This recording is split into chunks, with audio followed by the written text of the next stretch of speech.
নমস্কাৰ মই আয়ুষে আপোনালোকক স্বাগতম জনাইছো মোৰ ইউটিউব চেনেল যদি ভিডিওটো চাই ভাল পায় লাইক কৰিব শেয়াৰ কৰিব সাবস্ক্ৰাইব কৰিব আৰু কাষতে থকা বেল আইকনটো দবাই দিবলৈ নাপাহৰিব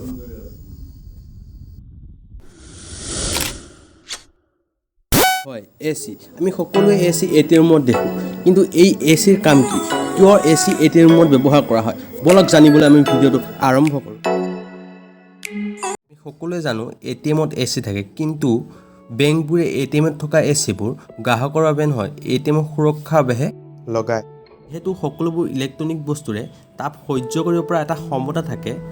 যদি তাপ তাৰ ক্ষমতাতকৈ বেছি হয় তেন্তে বস্তুটো বেয়া হোৱাৰ সম্ভাৱনা থাকে এটিএমত মাইক্ৰ প্ৰচেছৰ থাকে যদিও তাপ ক্ষমতাৰ বাহিৰ হোৱাৰ পাছত সাৰ্কিটটো ব্লক কৰি দিয়ে